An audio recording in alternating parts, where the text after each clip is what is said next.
ओम शांति। अॼु जी मुंहिंजी तारीख़ आहे 16/7/2026। मीठा मीठा बाप दादा चवनि था, मीठे मीठे ॿार, ये पुरुषोत्तम ठहिण जो संगम युग आहे। इन में कोई बि पाप कर्म न करणो। कृष्णा संगम ते तव्हां ॿार सभिनि खां वॾो पुण्य कहिड़ो कंदा आहियो? उत्तरा स्वयं खे बाप जे हवाले करे ॾियणु अर्थात संपूर्ण स्वाहा थियणु। इहा आहे सभिनि खां वॾो पुण्य। हाणे तव्हां ममत्व मिटाईंदा आहियो, ॿार घर ॿार सभिनि खे भुलजंदा आहियो। इहे ई तव्हांजो सचो विर्तु आहे। कहिड़ो विर्तु रखिणो आहे? सभु कुझु संभालंदे हुए सभिनि सां ममत्व मिटाए छॾिणो आहे। तव्हां मरी वई दुनिया, हाणे तव्हां विकारी संबंधनि सां मुक्त थींदा आहियो। गीता जले न शो परवाना। ओम शांति। ये सभु भक्ति मार्ग में बाप जी महिमा कंदा आहिनि। इहा आहे परवाननि जी क्षमा जे लाइ महिमा। जबकि बाप ईंदा आहिनि त छो न जीते जी उन्हनि जा ठही वञो। जीते जी चइबो ई आहे उन्हनि खे, जीते जी चईंदा ई उन्हनि खे आहियूं जो एडॉप्ट कंदा आहिनि। पहिरियों तव्हां आसरी परिवार जा हुयो, हाणे तव्हां ईश्वरी परिवार जा ठहिया आहियो। जीते जी ईश्वर अची करे तव्हांखे एडॉप्ट कयो आहे, जंहिंखे पोइ शरणागति चइबो आहे।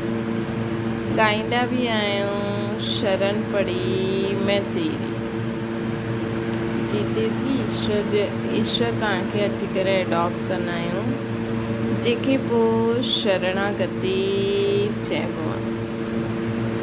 ॻाईंदा बि आहियूं, शरण पड़ी मां तेरी। हाणे प्रभु जी शरण तॾहिं पयूं जबकि उहा अचे पंहिंजी ताक़त ॾेखारे, जलवो ॾेखारे। उहो ई सर्वशक्तिवान आहे।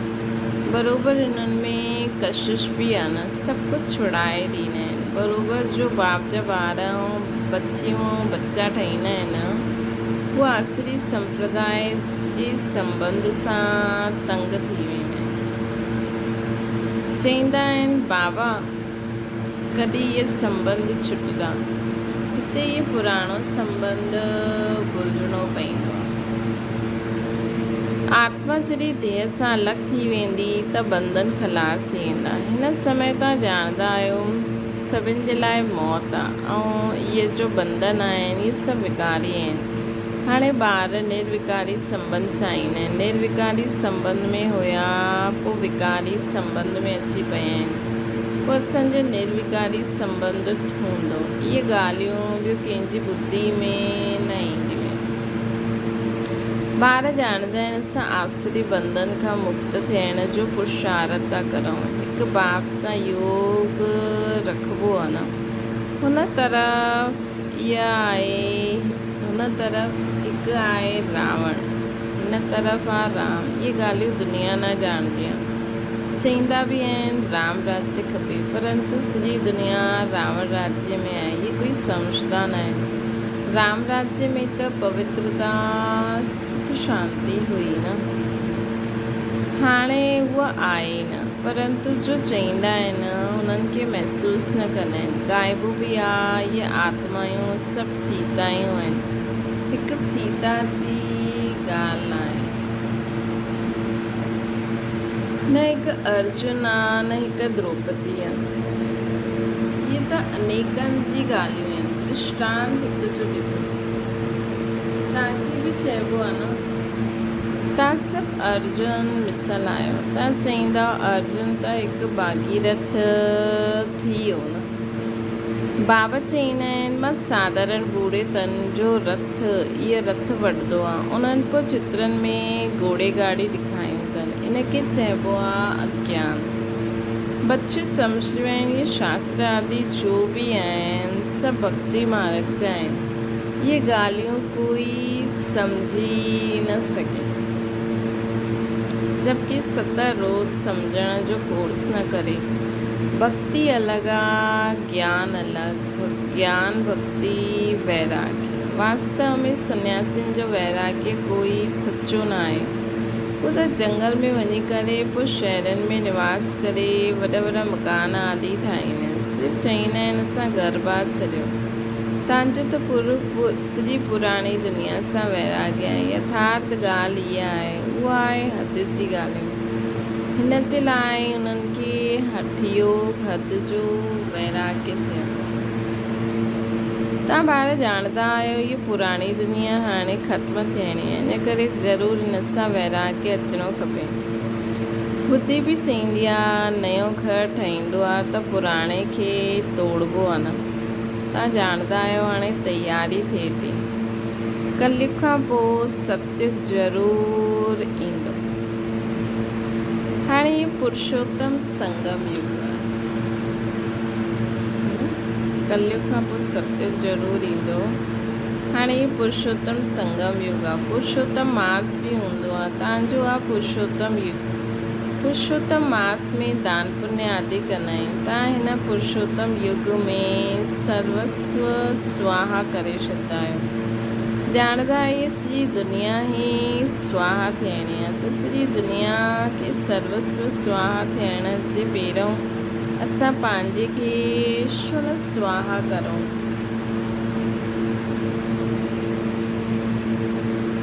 है न? ॼाणदा आहियो इहा सॼी दुनिया स्वाहा थियणी आहे, त सॼी दुनिया खे सर्वस्व स्वाहा थियण जे पहिरियों असां पंहिंजे खे छो न स्वाहा करूं। इनखे तव्हांखे केतिरो न पुण्य मिलंदो।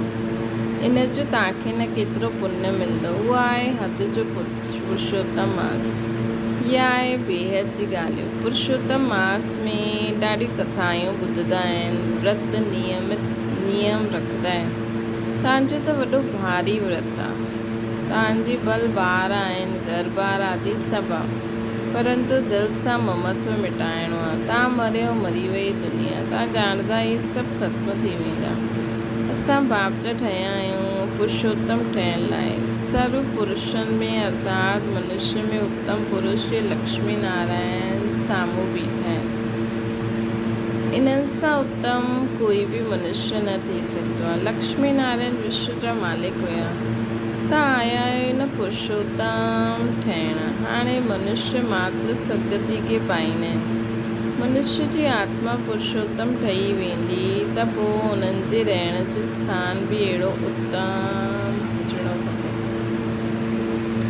जीअं प्रेसिडेंट सभिनि खां ऊच पद ते आहे त उन्हनि जो रहण जो स्थान बि राष्ट्रपति भवन मिलियो आहे न। केतिरो वॾो महल बगीचो आदि आहे। इहे थी वई हितां जी ॻाल्हियूं। राम राज्य में त तव्हां ॼाणदा आहियो त सतयुगी पुरुषोत्तम थी पोइ इहा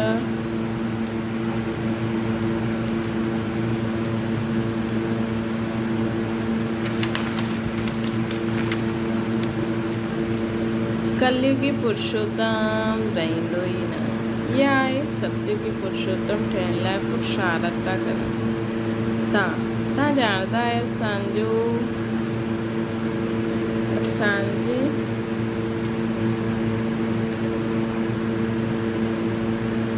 महल कीअं ठहिया हूंदा।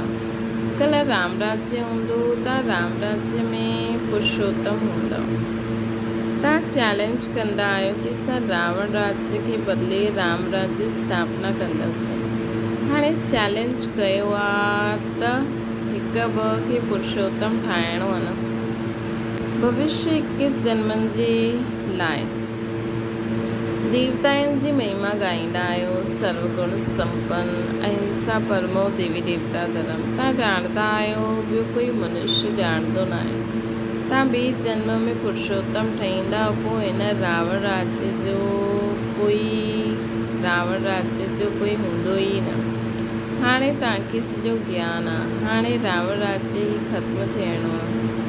अॼुकल्ह त समय जो बि कोई भरोसो न आहे। अकाले मृत्यु थींदी वेंदी आहे, अथवा कंहिंजी दुश्मनी थी त उड़ाए वेंदा। तव्हांखे त कोई उड़ाए न सघे। त अविनाशी पुरुषोत्तम आया न। इहा आहे विनाशी, सो बि रावण राज्य में, है न। तव्हां अविनाशी पुरुषोत्तम आहियो। इहा आहे विनाशी, सो बि रावण राज्य में। इनखे तव्हांजो दैवी राज्य जो पतो ई न आहे। तव्हां ॼाणंदा आहियो पंहिंजो दैवी स्वराज जी स्थापना करूं था। श्रीमती जंहिंजी पूजा थींदी आहे उहो ज़रूरु सुठो कर्तव्य करे वियो आहे। इहे तव्हां ॼाणंदा आहियो। ॾिसो जगदम्बा जी केतिरी पूजा आहे। हाणे इहा ज्ञानेश्वरी, तव्हां जगदम्बा जी बच्चियूं आहियो। ज्ञानेश्वरी ऐं राजराजेश्वरी ॿिन्हिनि में उत्तम केरु? ज्ञानेश्वरी वटि वञी करे अनेक प्रकार जी मनोकामना ॿुधंदा आहिनि, अनेक चीजूं मांगदा आहिनि। जगदम्बा जी मंदिर ऐं लक्ष्मी नारायण जे मंदिर में ॾाढो फ़र्क़ु आहे। जगदम्बा जो मंदिर ॾाढो नंढो हूंदो आहे। नंढी जॻह में भीड़ मनुष्य पसंदि कंदा आहिनि। श्रीनाथ जे मंदिर में बि ॾाढी भीड़ हूंदी। कपिड़े जो सोटो लॻाईंदा आहिनि हटाइण लाइ।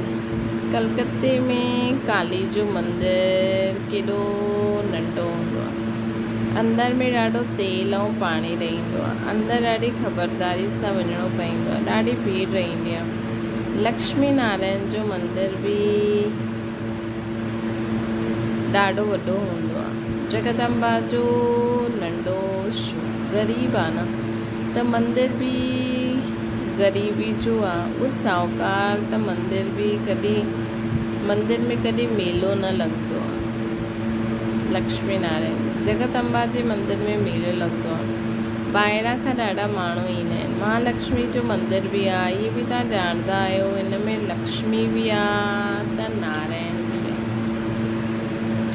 उन्हनि सां सिर्फ़ु धन मांगदा आहिनि। श्री उहा धनवान वॾी आहे न। हिते त अविनाशी ज्ञान रतन आहे। धन जे लाइ लक्ष्मी वटि वेंदा आहिनि।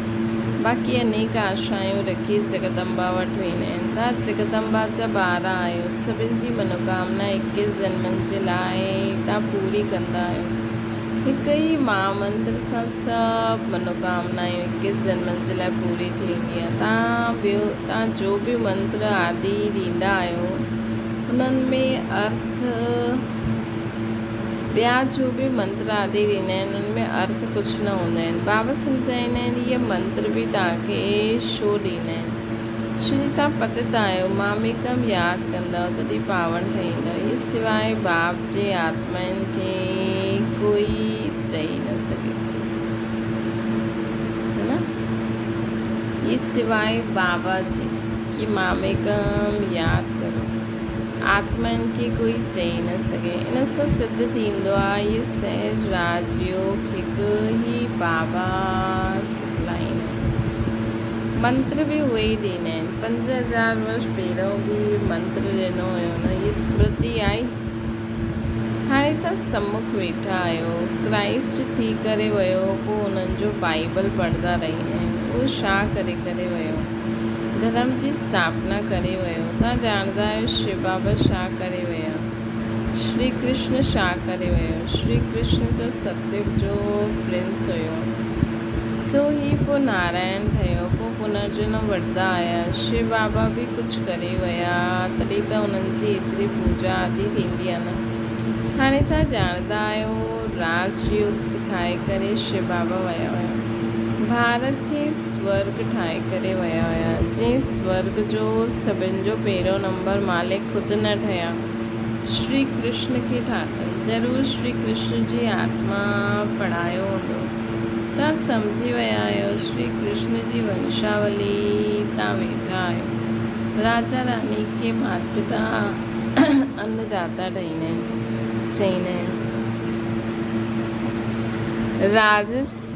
राजस्थान में राजा खे अन्नदाता चईंदा आहिनि। राजाउनि जी केतिरी मान्यता थींदी आहे। अॻियां सभु शिकायतूं राजा वटि ईंदियूं हुयूं। दरबार लॻंदी हुई। कोई भूल कंदा हुया त ॾाढा पछताईंदा हुया।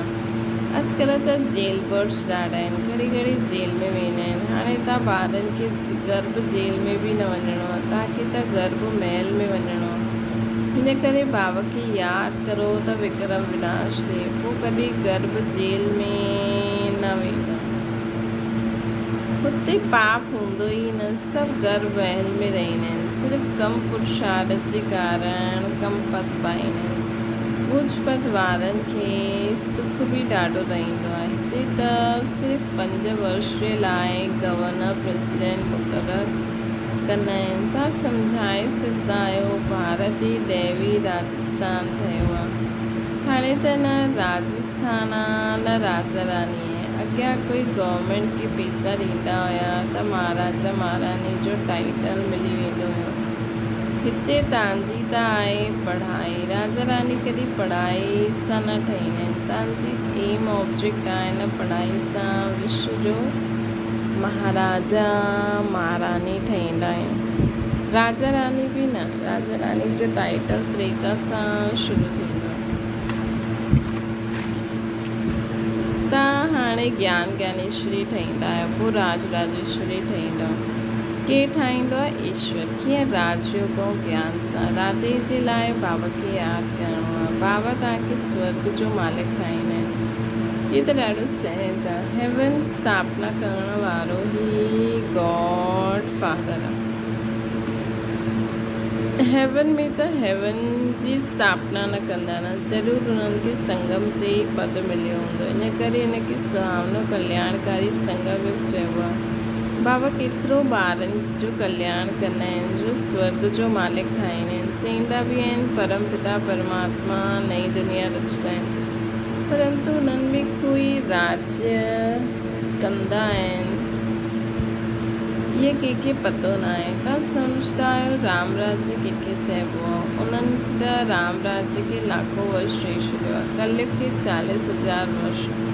बाबा चईंदा आहिनि मां ईंदो ई आहियां संगम ते अची करे ब्रह्मा द्वारा विष्णुपुरी जी स्थापना कंदो आहे। सत्यनारायण जी कथा बि हिते ई आहे न। सतयुग में तव्हां लक्ष्मी नारायण सर्वगुण संपन्न ठहींदा आहियो, पोइ कला कम थींदी वेंदी आहे। नयो झाड़ तॾहिं चइबो आहे जबकि स्थापना थींदी आहे। नयो मकान ठहींदो आहे त नयो चईंदासीं। तव्हां बि सतयुग में ईंदव त नई राजधानी थी।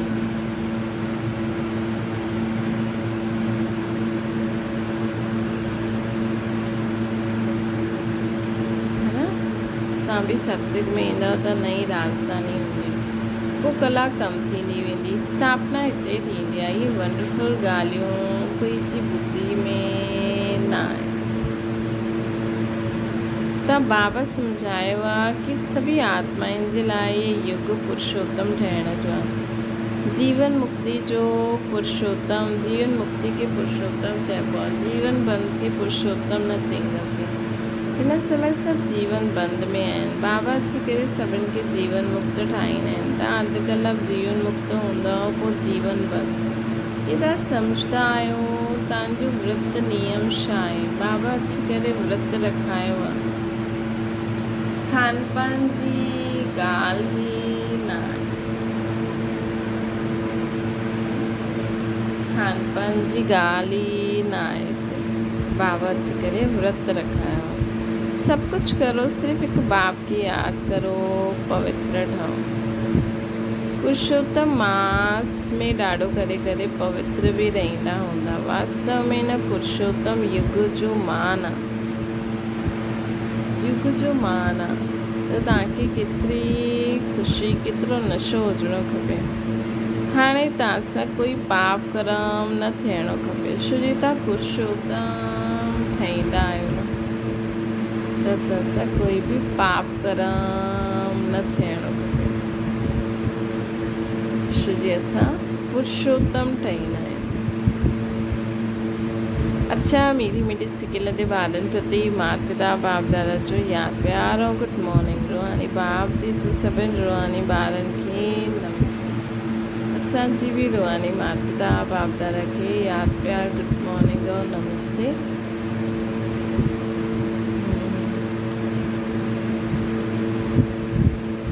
धारणा जे लाइ मुख्य सार हिन पुरुषोत्तम युग में जीवन मुक्त ठहिण लाइ पुण्य कर्म करणो आहे, पवित्र ज़रूरु रहणो आहे।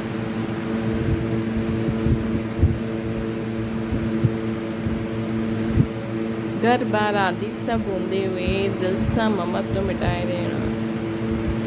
ॿियो आहे श्रीमत ते पंहिंजे तन मन धन सां दैवी राज जी स्थापना करणो आहे, पुरुषोत्तम ठाहिण जी सेवा करणी आहे। वरदाना सहयोग द्वारा स्वयं खे सहज योगी ठाहिण वारा निरंतर योगी ठहो। संगम युग ते बाबा जे सहयोगी ठही वञण इहे सहज योगी ठहिण जी विधि आहे, जंहिंजो हर संकल्प शब्द ऐं कर्म बाप जी व पंहिंजे राज्य जी स्थापना जे कर्तव्य में सहयोगी रहण जो आहे। उन्हनि खे ज्ञानी योगी तो आत्मा निरंतर सचो सेवाधारी चईंदासीं। मन सां न त तन सां, तन सां न त धन सां, धन सां न त जंहिंमें सहयोगी ठही सघंदा आहियो उन में सहयोगी ठहो त इहे बि योग आहे। जॾहिं आयो ई बाप जा त बाप ऐं ताटियो न कोई, इन सां निरंतर योगी ठही वेंदो। स्लोगन आहे संगम ते सहन करणु अर्थात मरण, हे स्वर्ग जो राज्य वठण जो। मरण मतलब पुराणे समरण। अव्यक्त इशारो आहे, समय प्रमाण रहे हुए मन जे संबंध संपर्क जे हिसाब किताब उनखे ज्वाला स्वरूप यादि सां भस्म करो। लग्न आहे हिन में बाप दादा बि पासा, लेकिन हाणे लग्न खे अग्नि रूप में लायो। विश्व में जो चारों ओर भ्रष्टाचार अत्याचार जी अग्नि जले थी, वो तव्हां ॿारनि जे योग अग्नि सां ज्वाला रूप यादि सां समाप्त थी। अच्छा, ओम शांति। बाबा खे यादि करो।